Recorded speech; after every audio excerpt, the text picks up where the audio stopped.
السلام علیکم ورحمۃ اللہ وبرکاتہ۔ وعلیکم السلام ورحمۃ اللہ وبرکاتہ۔ مرحبا بعودتکم ایھا الطلاب الکرام الی درس الحدیث من جدید، فحیاکم اللہ وجزاکم اللہ احسن الجزاء فی العاجل والآجل۔ اعین اللہ جل جلالہ ان یبارک لنا فی هذه العلوم وان یسهل علینا هذه الدروس۔ رب زدنی علما، رب اشرح لی صدری ویسر لی امری واحلل عقدۃ من لسانی یفقہوا قولی۔ رب یسر ولا تعسر واتمم بالخیر، رب سهل ویسر ولا تعسر علینا یا میسر کل عسیر۔ عزیز طلبہ، بحمد اللہ تعالی و بعونہ جل وعلا، مشکوٰۃ المصابیح کے سلسلہ دروس کا یہ ایپیسوڈ نمبر 56 آپ کے سامنے ہے، یعنی سبق نمبر 56۔ اور آج کے اس سبق کے حوالے سے ہمارے زیر مطالعہ احادیث 2661 سے 2672 انشاءاللہ ہم احادیث کے ترجمہ پر فوکس رکھتے ہوئے قبل وضاحت عبارات و الفاظ کی بھی قدر وضاحت کریں گے، اور اللہ کی توفیق سے حدیث کی اسنادی حیثیت کی بھی ضرورت پڑنے پر نشاندہی کی جائے گی۔ وما توفیقنا الا باللہ۔ تو آتے ہیں ہم آج کے سبق کے حوالے سے احادیث کی نصوص کی جانب، اور دیکھتے ہیں کہ کتاب المناسک، جو کہ حج کے اعمال اور حج کی عبادات کے سلسلے میں اپنے ضمن میں مختلف ابواب لیے ہوئے ہے، اور یہ باب ہمارے پاس جیسا کہ سابقہ جو سبق تھا اس حوالے سے بھی ہمیں معلوم ہے کہ یہ رسول اللہ صلی اللہ علیہ وسلم کے جو خطبات تھے منا میں اور دیگر جگہوں پر آپ نے جو دیے، پھر آپ نے جو وقوف فرمایا، اس کے ساتھ ساتھ دیگر بھی جو مسائل ہیں اس سلسلے میں یہ، اور طواف وداع وغیرہ، اور آپ کا وہاں سے جانا منا سے اپنا حج کے مناسک مکمل کرنے کے بعد، اس سلسلے میں یہ حدیث ہماری رہنمائی کر رہی ہیں۔ تو آتے ہیں پہلی حدیث کی جانب، جو حدیث ہے ہمارے پاس 2661، وان سالم سالم رحمہ اللہ تعالی سے یہ حدیث مروی ہے، ابن عمر رضی اللہ عنہما، وہ عبداللہ بن عمر رضی اللہ تعالیٰ عنہما سے یہ حدیث جو ہے وہ روایت کرتے ہیں، یعنی اپنے والد محترم سے، کہ اپنا ہاں جی سالم جو ہیں یہ عبداللہ بن عمر رضی اللہ عنہما سے یہ روایت کرتے ہیں، انہ کان یرمی جمرۃ الدنیا، کہ بے شک جو وہ ان کا معمول کیا تھا عبداللہ بن عمر رضی اللہ عنہما کا، کہ وہ رمی کرتے جمرہ دنیا۔ جمرہ دنیا وہ اسے کہتے ہیں کہ جو قریب کا جمرہ ہے دنیا، قریب کس طرف؟ مسجد خیف جو مینا کے اندر مسجد ہے بڑی آج کل، مسجد جو عرفات کے میدان میں ہے بڑی مسجد، اس کو تو مسجد نامرہ کہتے ہیں، اور جو مینا کے اندر بڑی مسجد آج کل وہ مسجد خیف ہے،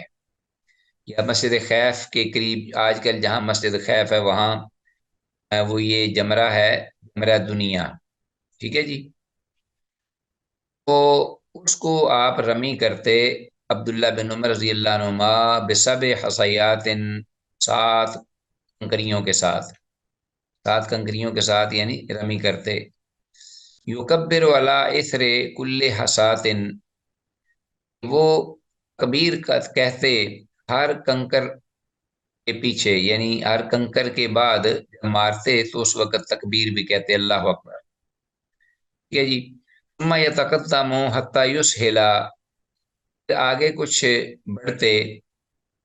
یہ کنکر مارنے کے بعد 7 کنکر، تو پھر آگے قدر آسان اپنا حتی یسہل، آسانی چاہتے ہوئے، سہولت کے لیے آگے بڑھتے، تھوڑا سا آگے نکلتے، فیقوم مستقبل القبلہ، ہاں جی۔ تو یہاں یسہلا سے مراد یہ بھی ہے کہ جو وہاں سخت تھریلی جگہ ہوتی تھی، اس جگہ کنکر مارتے تھے، حتیٰ یسہلا، یہاں تک کہ قدرے آپ نرم جگہ پر آ جائیں، ٹھیک ہے، سہولت کے لیے، آسانی کے لیے۔ فیقوم مستقبل القبلہ تھے، تو پھر کھڑے ہو جاتے توجہ منہ کر کے قبلہ کی جانب، قبلہ رخ منہ کر کے کھڑے ہو جاتے، طویلاً، یہ لمبا عرصہ، ویدعو، اور دعا کرتے اللہ کی بارگاہ میں، یرفع یدیہ، اپنے دونوں ہاتھوں کو اٹھاتے، ثم یرمی الوسطی، دعا کرنے کے بعد پھر آگے بڑھتے، اور جو دوسرا جمرہ تھا، جمرہ وسطی جسے کہتے ہیں، درمیانہ جمرہ، یرمی الوسطی بسب حصیات، اسی طرح 7 کنکریوں کے ساتھ، اس جمرہ وسطی کو، یعنی درمیانہ، جو درمیان والا جمرہ ہے، اس کو کنکریاں مارتے، رمی کرتے۔ ہاں جی، یکبرو، تکبیر کہتے ہر کنکر پر، علامہ رما بحسات، جب بھی پھینکتے کوئی کنکری، پھینکتے تو اللہ اکبر کہتے۔ ثم یاخذ بذات الشمال، پھر اس جمرہ کی دائیں جانب آتے، دائیں جانب کا رخ جو ہے وہ پکڑتے، دائیں جانب والی جگہ جو ہے اس پر ذرا قدر نرم ہوتی، فیسہلو، آگے تھوڑا سا بڑھ کر اس جمرہ وسطی جو ہے اس کی دائیں جانب ہو جاتے، اور نرم جگہ پر آ جاتے، وَيَقُومُ مستقبل القبلہ، اور پھر کھڑے ہوتے قبلہ رخ، قبلہ کی طرف توجہ کر کے، منہ کر کے، ثم یدعو، پھر وہ دعا کرتے، وَيَرْفَعُ یدیہ، اور اپنے دونوں ہاتھوں کو بھی دعا میں اٹھاتے، وَيَقُومُ طویلاً، اور وہاں بھی ایک لمبا وقت عرصہ ٹھہرتے، ٹھیک ہے جی۔ ثم یرمی جمرۃ ذات العقبہ، پھر وہ کیا کرتے، آگے بڑھتے، اور آخری جمرہ جو بڑا ہے، جسے بڑا جمرہ بھی کہتے ہیں، جمرہ الکبریٰ یا جمرہ العقبہ، من بطن الوادی، وادی کے بطن سے، یعنی وادی کے نشیب سے جمرہ عقبہ کو رمی کرتے، وہاں جگہ نشیبی ہوگی، اس میں یہ جمرہ ہوگا جو کہ مکہ کے زیادہ قریب ہے اور بڑا ہے، جسے بڑا جمرہ کہتے ہیں۔ ثم یرمی جمرۃ ذات العقبہ من بطن الوادی بسب حصیات، 7 کنکریاں پھینکتے، مارتے، یکبر عند کل حصات، اور تکبیر کہتے ہر کنکری مارتے وقت، ولا یقف عندہا، اور نہ ٹھہرتے وہاں، یعنی جمرہ عقبہ کے پاس بعد میں رمی کرنے کے بعد دعا کے لیے نہیں ٹھہرتے تھے، جیسا کہ پہلے 2 جو جمرات ہیں وہاں انہوں نے لمبی دعا کی۔ ثم ینصرف، وہ پھر واپس آ جاتے، پلٹتے، فیقول، ہاں جی، اور پھر وہ کہتے، واپس آ جاتے، فرماتے، فیقول ھکذا رأیت النبی صلی اللہ علیہ وسلم یفعلہ، کسی طرح میں نے دیکھا اللہ کے نبی صلی اللہ علیہ وسلم کو کرتے ہوئے، رواه البخاری، اس امام بخاری نے روایت کیا ہے۔ تو یہ عبداللہ بن عمر رضی اللہ عنہما کی حدیث ہے، اور آپ جانتے ہیں کہ یہ وہ ہستی ہیں کہ رسول اللہ صلی اللہ علیہ وسلم کی مطابقت میں اور آپ کی اتباع میں انتہائی حساس تھے، اور جہاں تک ممکن ہوتا آپ رسول اللہ صلی اللہ علیہ وسلم کی پیروی اور اتباع میں ہی عمل کیا کرتے تھے۔ اب دیکھیے، اسی طرح انہوں نے یہ بات بھی بعد میں صراحتاً کہہ دی، اسی طرح اللہ کے رسول صلی اللہ علیہ وسلم کو میں نے دیکھا کرتے ہوئے، گویا کہ یہ ایک اعتبار سے مرفوع حدیث ہے۔ اچھا جی، عزیز طلبہ، یہ حدیث آئی 2661۔ تو اس حدیث میں جو رمی الجمار کی ترتیب مذکور ہے، یعنی پہلے جمرہ دنیا، پھر وسطیٰ، پھر جمرہ عقبہ، تو یہ احناف کے نزدیک تو سنت ہے یہ ترتیب، لیکن امام شافعی اور ان کے جو پیروکار ہیں وہ کہتے ہیں کہ یہ واجب ہے ترتیب، واجب، یعنی اس کو ہر صورت میں اسی طرح ہی ترتیب کے ساتھ جمرات جو ہیں وہ ان کو رمی کرنا ہوگا۔ اگر صحیح اور بات درست یہی ہے، مستحب، واللہ اعلم وعلم،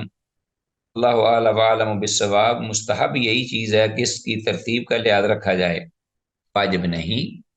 بہتر یہی ہے کہ اس کی، اور اسی میں اجر اور فضیلت ہے۔ آگے حدیث ہے ہمارے پاس عزیز طلباء، وان ابن عمر، عبداللہ بن عمر رضی اللہ عنہما سے ہی یہ روایت ہے، قال استاذن العباس بن العبد المطلب، کہتے ہیں عبداللہ بن عمر رضی اللہ عنہما کے اجازت طلب کی عباس بن عبد المطلب نے رضی اللہ تعالیٰ عنہ، جو آپ کے چچا، انہوں نے اجازت طلب کی رسول اللہ صلی اللہ علیہ وسلم، اللہ کے رسول صلی اللہ علیہ وسلم سے، ان یبیت بمکہ تھا لیالی منا، کہ وہ آپ یعنی اجازت دیں دیں ان کو کہ وہ مکہ میں وہ راتیں گزاریں، لیالی منا، منا کی راتیں جو ایام تشریق میں نا 11 12 اور 13، یہ جو راتیں ہیں یہ وہ مکہ میں گزار لیں، منا کی راتیں، این ابیتا بے مکہ تھا لیالی منا، من اجل سقایت ہی، اس وجہ سے ان کے حاجیوں کو پانی زمزم کا پانی پلانے کی وجہ سے، من اجل سقایت ہی، تو جو چونکہ معمول تھا ان کا تو وہ ایسے ہی کیا کرتے تھے کہ عازمین حج جو تھے یا عازمین عمرہ ان کو وہ پانی پلایا کرتے تھے، تو حج کے اس دوران حجۃ الوداع کے موقع پر انہوں نے اجازت طلب کی، آدین لہو، تو اللہ کے نبی صلی اللہ علیہ وسلم نے ان کو اس بات کی اجازت دے دی۔ کن کو اجازت دی؟ آپ نے چچا عباس رضی اللہ تعالیٰ عنہ کو۔ تو یہ حدیث جو ہے عزیز طلبا، یہ متفق علیہ حدیث ہے، صحیح ہے، تو اس سے دو فائدے حاصل ہوئے۔ ایک فائدہ یہ کہ مینا کی راتوں میں مینا میں رہنا ضروری ہے، اسی لیے انہوں نے اجازت طلب کی، وگرنہ اجازت مانگنے کی ضرورت نہیں تھی۔ دوسری یہ بات، جو لوگ حجاج کرام یعنی عازمین حج کی خدمت میں آب زمزم وغیرہ پلانے پر پہلے سے معمور ہیں، انہیں یہ چاہیے، ان کے لیے بہتر یہی ہے اور ان کے لیے اجازت ہے مینا کی راتوں میں بھی، وہ ان دنوں میں مکہ جا کر پانی کا بندوبست کریں تاکہ مسافروں کو تکلیف نہ ہو، اور مقصد صرف ان کا یہ ہو اور کوئی کام نہ ہو دنیا کا، وہ عازمین حج کو پانی پلائیں۔ ٹھیک ہو گیا جی؟ تو یہ کلیئر ہے، آپ نے ان کو اجازت دے دی تھی۔ اصل حکم یہی ہے کہ مینا میں آدمی جو ہے وہ راتیں بسر کرے۔ اچھا جی، وعن ابن عباس، عبداللہ بن عباس رضی اللہ عنہما کی حدیث ہے، نیکسٹ حدیث، ان رسول اللہ صلی اللہ علیہ وسلم جاء الی السقایۃ، اللہ کے نبی صلی اللہ علیہ وسلم آئے زمزم کے کنویں کے پاس، یعنی پینے کی جگہ جو تھی نا، سقایا، پینے کی، زمزم پینے کی جگہ کے پاس تشریف لائے، فاستسقا، تو آپ نے پانی طلب کیا، وقال العباس، تو عباس جو وہاں پہلے سے موجود تھے، آپ کے چچا رضی اللہ تعالیٰ عنہ، انہوں نے کہا، یا فضل، اے فضل، ہاں جی، یہ فضل بن عباس ہیں اپنے بیٹے عبداللہ بن عباس کے بھائی، ان سے کہا انہوں نے، یا فضل، اے فضل، اذهب، جائیے، الی امک، اپنی والدہ کے پاس، فات رسول اللہ صلی اللہ علیہ وسلم بشراب من عندہا، اپنی والدہ کے پاس جاؤ اور پانی لے کے آؤ ان کے پاس سے، رسول اللہ صلی اللہ علیہ وسلم کے لیے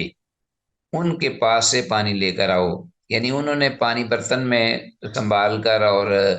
رکھا ہوگا اپنا محفوظ کر کے، تو وہ لے کے آؤ۔ وقالس کے نی،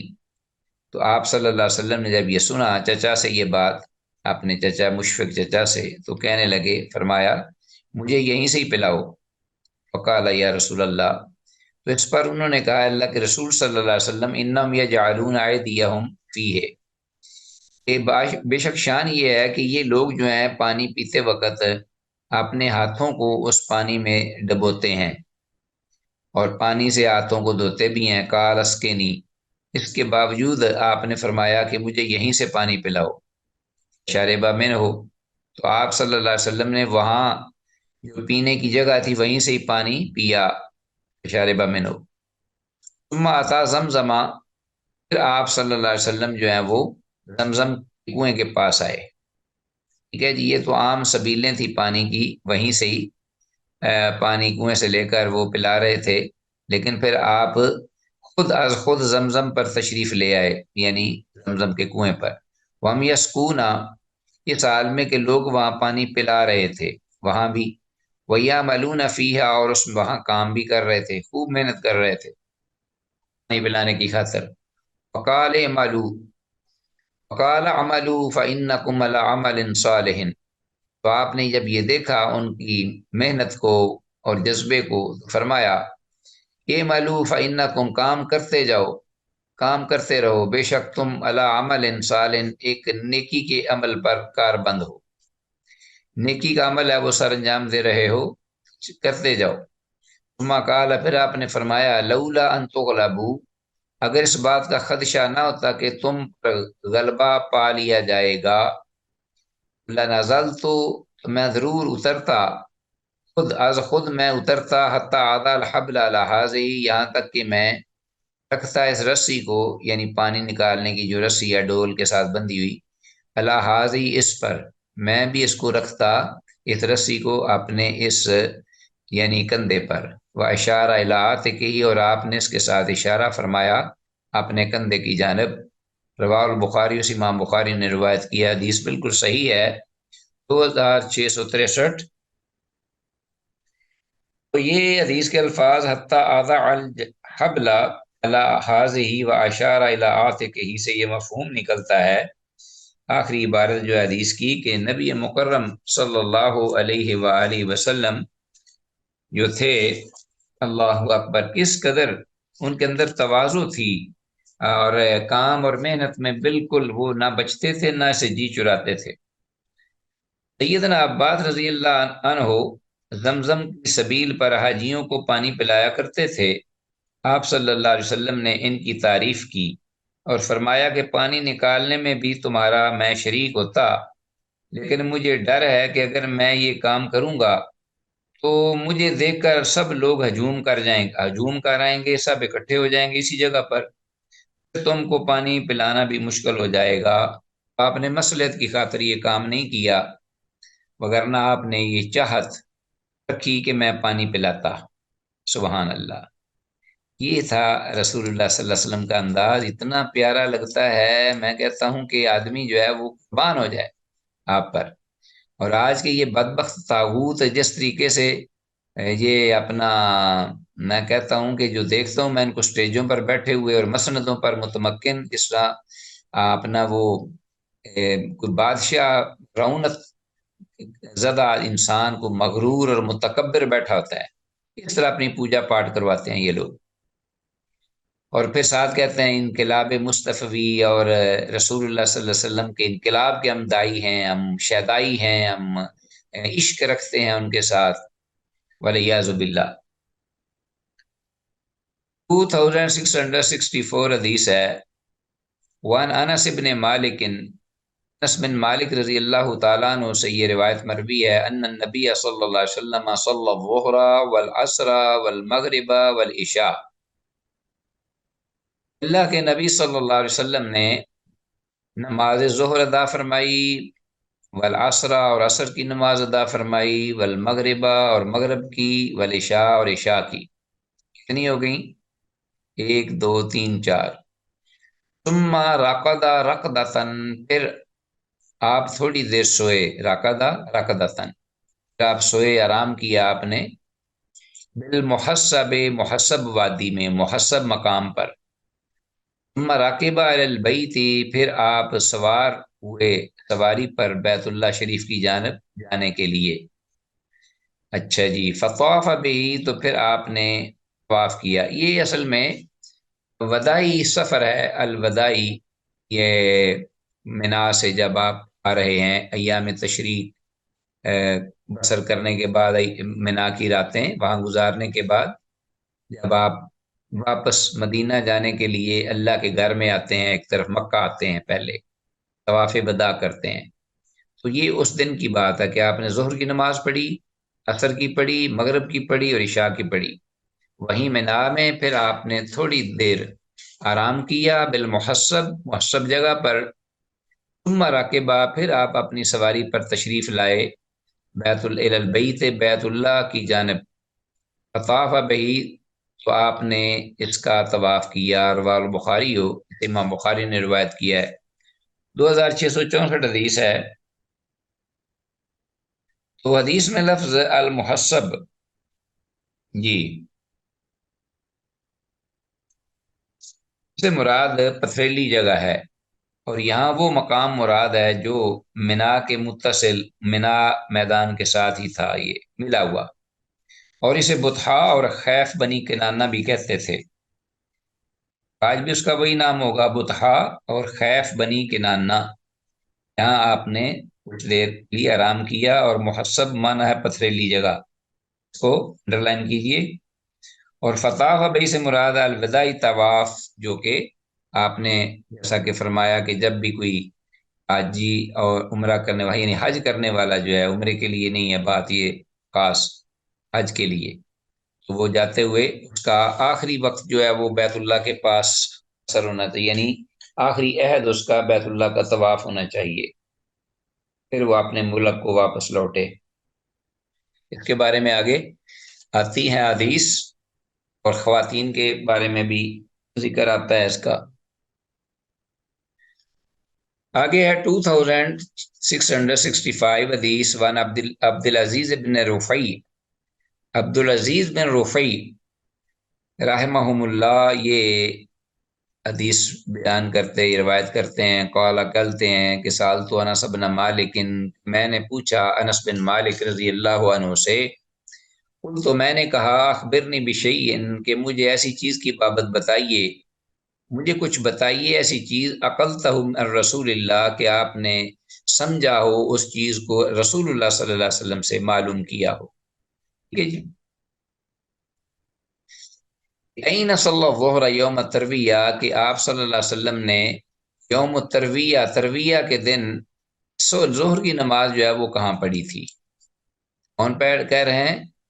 کون سوال کر رہے ہیں؟ راوی عبد العزیز بن رفیع انس بن مالک سے رضی اللہ عنہ سے، کیا آپ نے جو سیکھا رسول اللہ صلی اللہ علیہ وسلم سے وہ مجھے بتائیے۔ یوم الترویہ سے مراد ہے 8ویں ذی الحجہ، میں نے پہلے ذکر کیا کئی دفعہ۔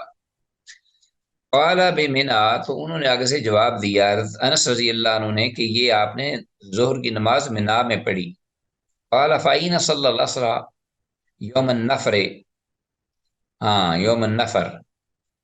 تو پھر انہوں نے جو سوال کیا کہ عصر کی نماز آپ صلی اللہ علیہ وسلم نے کہاں پڑھی تھی؟ یوم النفر یعنی کوچ کے دن، ٹھیک ہے،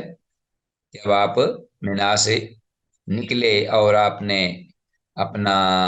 مدینہ جانے کے لیے بیت اللہ شریف کی طرف توجہ فرمائی، تو اس وقت اس دن عصر کی نماز آپ نے کہاں پڑھی؟ قال بالابطح، انہوں نے آگے سے جواب دیا حضرت انس رضی اللہ عنہ نے کہ ابطح مقام پر، وہی جگہ جو کہ وادی محسب کے ساتھ پاس ہی تھی۔ ثم قال، پھر فرمایا کہ افعل کما یفعل امراؤک، ہاں جی، پھر آپ نے یہ فرمایا کہ تم ایسے کیا کرو، افعل کما یفعل امراؤک، جس طرح کہ تمہارے امراء کیا کریں گے تو تم بھی ان کو فالو کیا کرو۔ تو اس وقت رسول اللہ صلی اللہ علیہ وسلم نے چونکہ یہی عمل فرمایا تھا، اس لیے صحابہ کو ایک اعتبار سے وہ آپ اشارہ کر رہے تھے کہ آپ بھی ایسا کیا کر لیں، لیکن یہ کوئی دین کی بات نہیں، صرف آپ نے اس لیے فرمایا کہ جس طرح آپ کی امراء کریں اسی طرح آپ بھی کر لیا کریں، تو یہ آپ کے لیے بہتر ہوگا، تاکہ آپ کے لیے آسانی بھی ہو اور لوگوں کے لیے اس میں کوئی اختلاف یا کنفیوژن بھی نہ ہو۔ تو 2665 حدیث، یوم الترویہ سے مراد ذی الحجہ کی 8ویں تاریخ ہے، اور یوم النفر سے مراد ہے یوم النفر کوچ کا دن کے ذی الحجہ کی 13ویں تاریخ، جب آپ صلی اللہ علیہ وسلم منا کا جو وقوف ہے ایام تشریق کے، وہ 13ویں ذی الحجہ تک آپ وہاں ٹھہرے، اور پھر وہاں سے جب آپ نے تخت سفر باندھا، یہ مراد ہے یوم النفر۔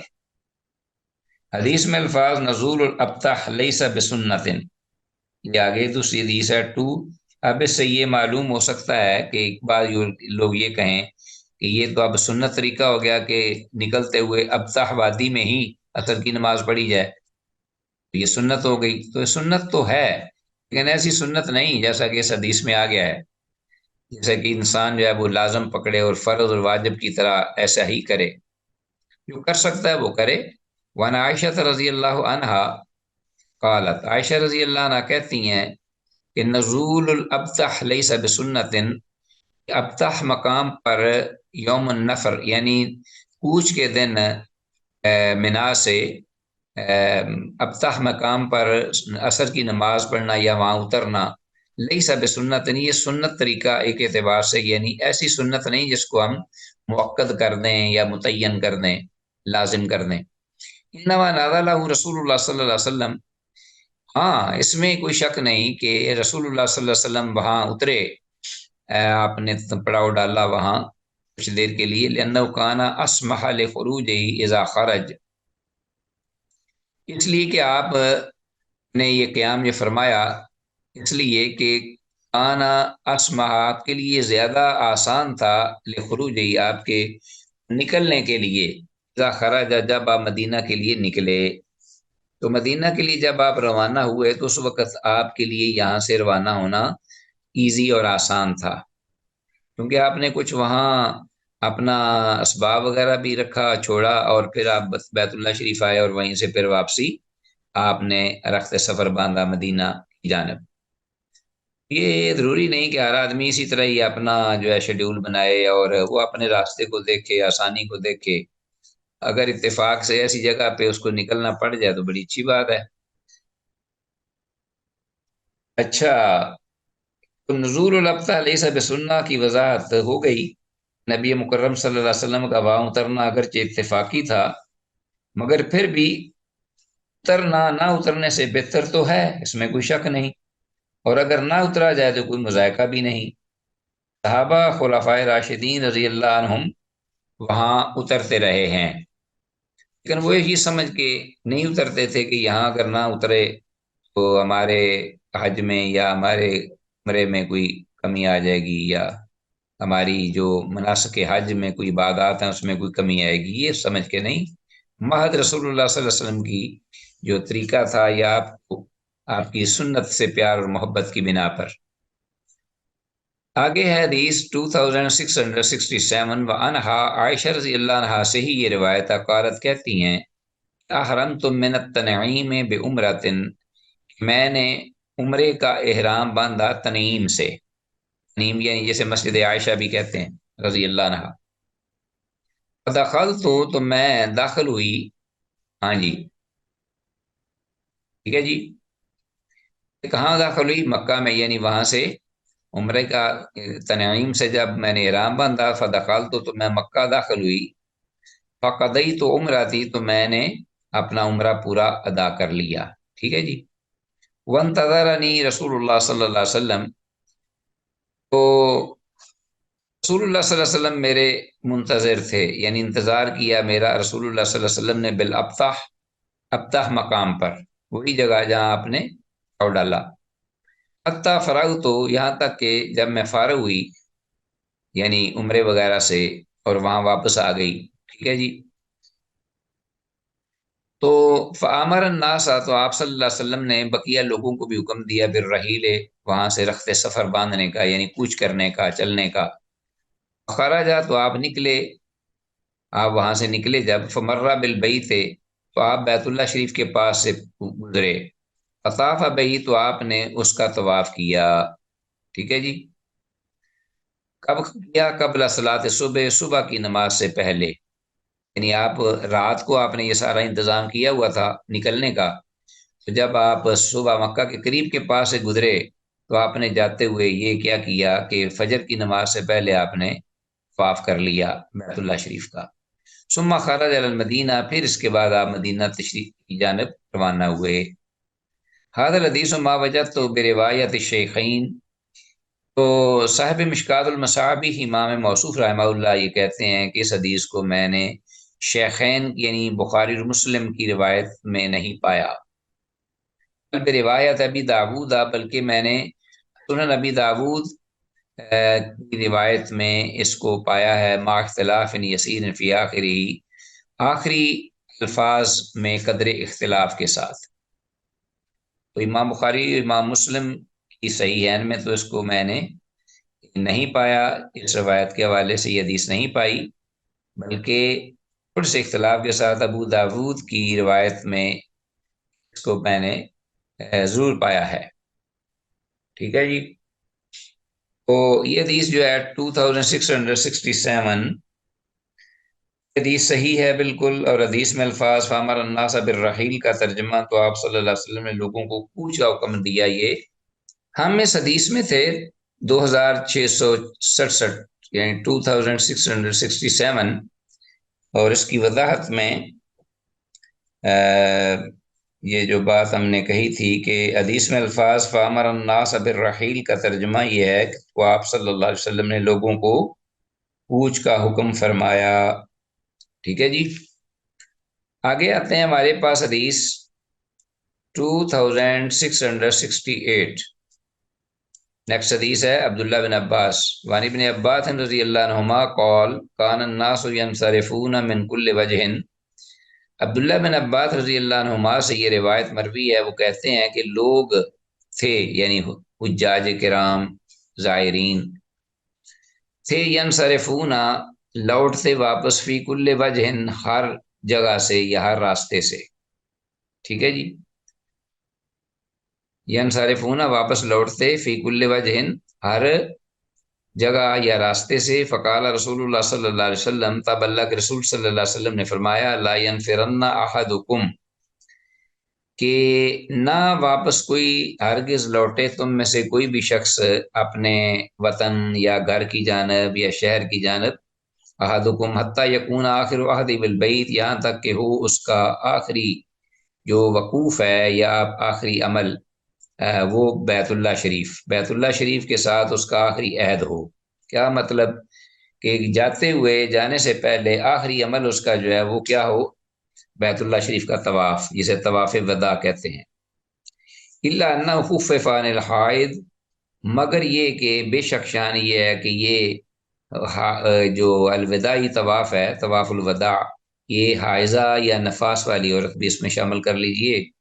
حائضہ عورت ہو یا نفاس والی ہو، اس سے اس کو ہلکا کر دیا گیا، یعنی مستثنا کر دیا گیا، ان سے یہ اٹھا لیا گیا، معاف کر دیا گیا، آسان کر دیا گیا۔ مطلب یہ کہ وہ نہ بھی کریں تو کوئی حرج نہیں، وہ جا سکتی ہیں بغیر طواف وداع کیے۔ ٹھیک ہے، اور یہ بھی بات میں آپ کو بتا دوں کہ یہ طواف وداع جو ہے یہ صرف حج کرنے والوں کے لیے ہے، عمرہ کرنے والوں کے لیے یہ ضروری نہیں۔ ہاں، اگر عمرہ کرنے والے بھی جاتے ہوئے طواف وداع کرتے ہیں تو یہ بہت ہی ایک افضل عمل ہے، اس میں کوئی شک نہیں ہے، اجر و ثواب ہوگا۔ 2668 یہ حدیث، تو اس کا مطلب یہ ہے کہ حتیٰ یکون آخر واحد بالبیت، اس کو انڈر لائن کیجیے اس عبارت کو، یہاں تک کہ اس کا آخری وقت جو ہے خانہ کعبہ کے ساتھ ہو۔ ٹھیک ہے، حائضہ نفاس والی عورت پر یہ طواف معاف ہے، جیسا کہ میں نے ذکر کیا۔ آگے جی ہمارے پاس حدیث ہے، وعن عائشہ، عائشہ رضی اللہ عنہا سے مروی ہے، قالت، وہ کہتی ہیں کہ حادت صفیہ تو لیلۃ النفر، کہ کوچ کے دن یعنی منا سے ایام تشریق بسر کرنے کے بعد واپس لوٹتے وقت جو رات تھی آخری 13 ذی الحجہ کی، اس رات کو جو صفیہ تھی رضی اللہ تعالیٰ عنہ، یہ صفیہ بن حیی بن اخطب یہودی سردار کی بیٹی، اللہ کے رسول کی اہلیہ ام المومنین صفیہ ہیں رضی اللہ تعالیٰ عنہ، یہ حائدہ ہو گئیں۔ حادت صفیہ تو لیلۃ النفر، کوچ کی رات منا سے، کوچ کی رات یہ حائدہ ہو گئیں۔ فقالت، تو انہوں نے یہ کہا، ما ارانی الا حابستکم، کہنے لگیں کہ میرا تو یہی اب خیال ہے کہ میں نہیں اور تو کچھ بھی نہیں کروں گی، یا جو میرا معاملہ ہے وہ، مگر یہ کہ میں نے تم لوگوں کو اپنا روک لیا ہے۔ ٹھیک ہے جی، طواف وداع چونکہ میں نے کرنا ہے اس لیے مجھے انتظار کرنا پڑے گا۔ ما ارانی، نہیں میں دیکھتی اپنے آپ کو، الا حابستکم، مگر یہی کہ میں نے تم لوگوں کو روک لیا ہے طواف وداع کی وجہ سے، کیونکہ میں نے طواف وداع کرنا ہے، تو اب اس حالت میں تو میں کر نہیں سکتی، تو ابھی یہ میرے پیریڈ جو ہے ابھی اپنا آ گئے ہیں، تو اب یہ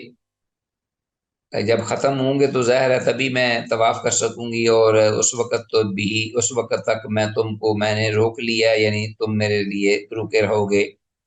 تو یہ انہوں نے یہ بات کہی۔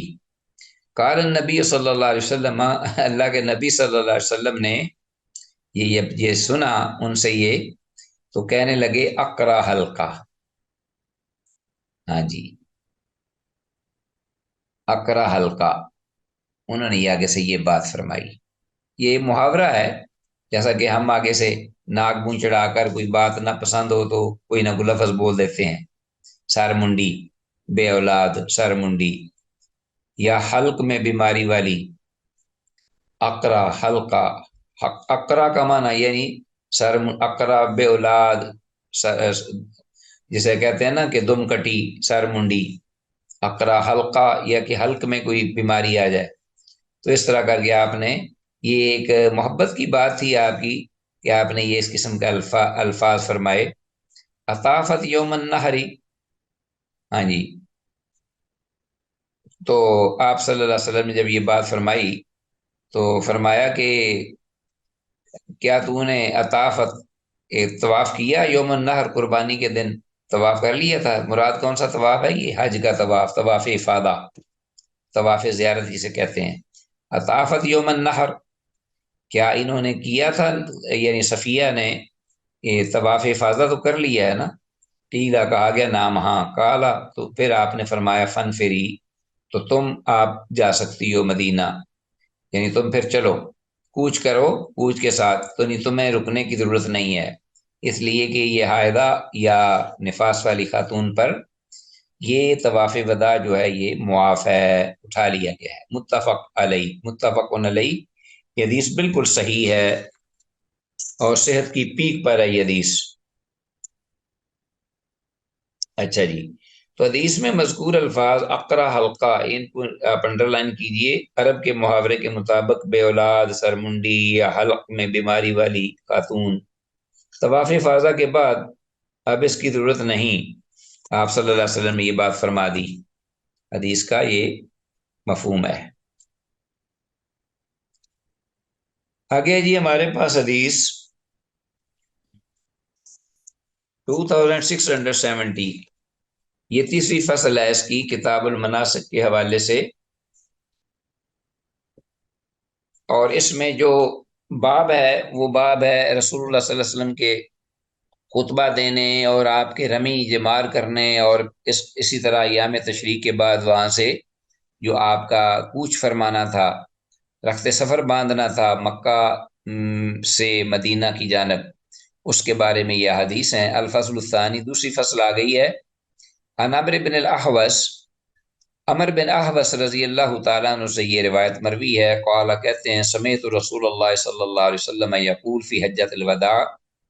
کہ میں نے رسول اللہ صلی اللہ علیہ وسلم کو سنا حجۃ الوداع کے موقع پر، حجۃ الوداع میں آپ کو فرماتے ہوئے یہ سنا جی، ایو یوم ھذا، کہ یہ کون سا دن ہے؟ قالوا، صحابہ کہنے لگے رضی اللہ عنہم، یوم الحج الاکبر، یہ حج اکبر کا دن ہے۔ قال، آپ نے فرمایا، تو پھر سن لو، یہ آپ کا خطبہ تھا، فَإِنَّ دِمَاءَكُمْ، بے شک تمہارے خون، وَأَمْوَالَكُمْ، اور تمہارے مال، وَأَعْرَاضَكُمْ، اور تمہاری عزتیں، بَيْنَكُمْ، تمہارے درمیان، حرام، حرام ہیں، یعنی ایک دوسرے پر حرام ہے۔ کحرمت یومکم ھذا، تمہارے اس دن کی حرمت کی طرح۔ وہ دن کون سا تھا جس دن آپ نے فرمایا یہ 9 ذی الحج کو، یوم عرفہ کا دن، یا 10 ذی الحج کو، ہاں جی، یہ ذی الحجہ کے جو دن تھے حرمت کے دن۔ الا لا یجنی جان علی نفسہ، آگاہ رہو، خبردار، لا یجنی، نہ کوئی گناہ کمائے، گناہ کمانے والا اپنے نفس پر، ٹھیک ہے جی، کہ کوئی بھی تم میں سے جو ہے وہ اپنی جان پر، اپنے آپ پر ظلم نہ کرے۔ جنا یجنی کا معنی ہوتا ہے کوئی کسی گناہ کا مرتکب، یعنی جرم کا ارتکاب کرنا، گناہ کا، جو کہ ظلم کا باعث بنے، فساد کا باعث بنے زمین میں، ٹھیک ہے جی۔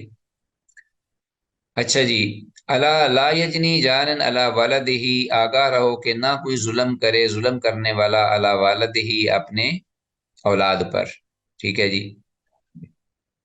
ولا مولود علی والدہ، اور نہ کوئی ظلم کرے اولاد میں سے کوئی اپنے والد پر۔ اچھا جی، الا سن لو، آگاہ رہو، وَإِنَّ الشَّيْطَانَ، آپ نے فرمایا اپنا خطاب جاری رکھتے ہوئے کہ الا خبردار، وَإِنَّ الشَّيْطَانَ، اور بے شک شیطان، قد آئسا تحقیق مایوس ہو گیا، ان یعبدا، کہ اس کی عبادت کی جائے، فی بلدکم ھذا، تمہارے اس شہر میں، ابداً، ہمیشہ ہمیشہ کے لیے، ولیکن تکون لہ طاعت، اور لیکن یہ بات ضرور ہے کہ ہوگی اس کی طاعت، اس کی فرما برداری ہوگی، فی ما، اس چیز میں، ما تحتقرون، جو تم بالکل معمولی سمجھتے ہو، ان اعمال میں جو تم ہلکا جانتے ہو، معمولی سمجھتے ہو، من اعمالکم، تمہارے ان اعمال میں سے جن کو تم اہمیت نہیں دیتے اور کہتے ہو کہ کوئی مسئلہ نہیں ہے، چلو کر گزرتے ہیں، لیکن وہ شیطان کی اتباع ہوتی ہے، ولیعذ باللہ۔ فیا فسیرضا بہی، تو اسی پر ہی وہ راضی ہو جائے گا، یعنی وہ معمولی جو کام تم سمجھتے ہو تو اسی میں تم اس کو فالو کرو گے، اس کے پیچھے چلو گے، تو پھر اسی پر ہی وہ قناعت کرتے ہوئے اسی پر ہی راضی ہو جائے گا کہ چلیں یہی کافی ہے، something is better than nothing. رواہ ابن ماجہ تھا و ترمذی و صححہ، اسے امام ابن ماجہ نے روایت کیا ہے اور امام ترمذی نے اسے حدیث کو روایت کیا اور اس کی تصحیح بھی کی اور اسے صحیح قرار دیا، 2670 حدیث۔ تو عزیز طلباء، یہ حدیث جو ہے، اس کی حدیث جیسا کہ امام ترمذی رحمہ اللہ کا یہ حکم ہے، یہ حسن صحیح ہے، اور یعنی جانن یجنی جانن، لا یجنی جانن، بار بار لفظ آیا ہے اس حدیث میں، اس کا معنی کہ کوئی بھی ظلم کرنے والا، جانن، لا یجنی، ظلم نہ کرے، ظلم نہ کمائے، زیادتی ظلم نہ کرے، فساد نہ کرے، گناہ کا ارتکاب۔ آگے 2671 حدیث، وعن رافع بن عمر المزنی، سیدنا رافع بن عمر المزنی رضی اللہ تعالیٰ عنہ سے یہ روایت مروی ہے، قال، وہ کہتے ہیں، رأیت رسول اللہ صلی اللہ علیہ وسلم، کہ میں نے دیکھا رسول اللہ صلی اللہ علیہ وسلم کو، یخطب الناس بمنا، کہ آپ خطبہ ارشاد فرما رہے تھے منا میں، حین ارتفع الضحیٰ، جس وقت کے چاشت کا وقت ہو چکا تھا، ٹھیک ہے جی، یعنی چاشت کے وقت آپ منا میں خطبہ دے رہے تھے، علی بغلۃ، خچر پر، ہاں جی، شہبا، ایسا خچر کہ جو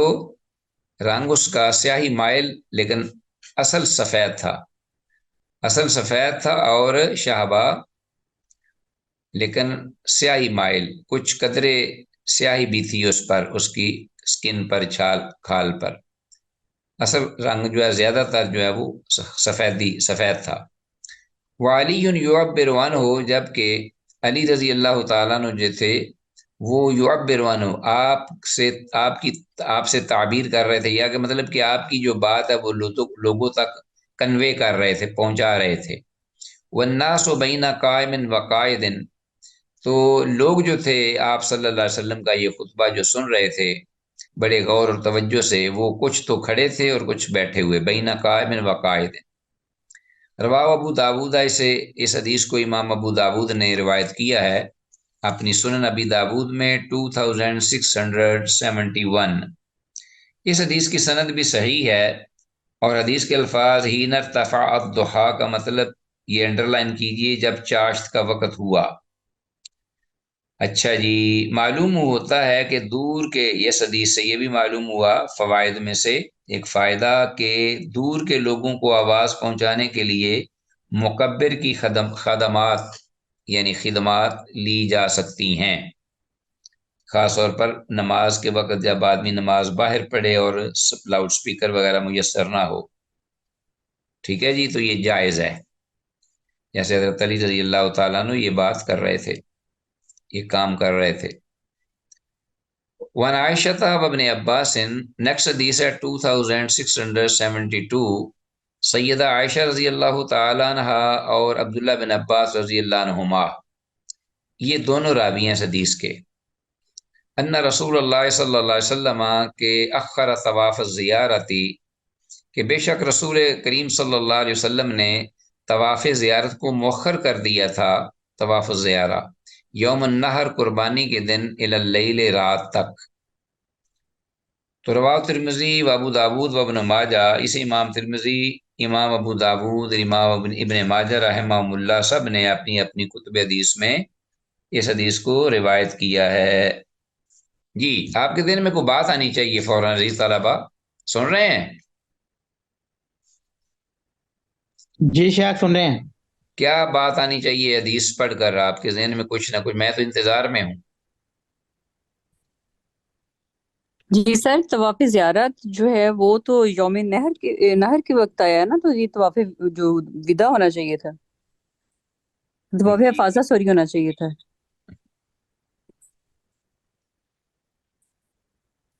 یہ مطلب یہ ہے سر کہ یہ رات تک مؤخر ہونے والا آ رہا ہے جی سر، جو انہوں نے رات تک مؤخر کیا ہے طواف زیارت کو، یہ تھوڑا آ رہا ہے کوسچن مائنڈ میں۔ اخرا طواف زیارہ یوم النحر اللیل، اصل میں پیچھے جو حدیث ہم نے بڑی تفصیلی حدیثیں پڑھی ہیں رسول اللہ صلی اللہ علیہ وسلم کی، اس میں یہ ذکر ہم نے حدیث میں آیا تھا کہ رسول اللہ صلی اللہ علیہ وسلم نے یہ ظہر کی نماز جو ہے وہ اپنا مینا میں جا کر پڑھی تھی طواف زیارت کر کے۔ تو یہاں یہ ہے کہ آپ صلی اللہ علیہ وسلم نے اس طواف زیارت کو مؤخر کر دیا یوم النحر ایک رات تک، تو یہ اس میں تضاد نہیں آ رہا؟ حدیث تو صحیح ہے یہ بھی۔ جی سر آ رہا ہے، جی جی سر تضاد آ رہا ہے اس میں۔ ہاں تضاد آ رہا ہے نا۔ جی یہ 2672 حدیث ہے۔ بہرحال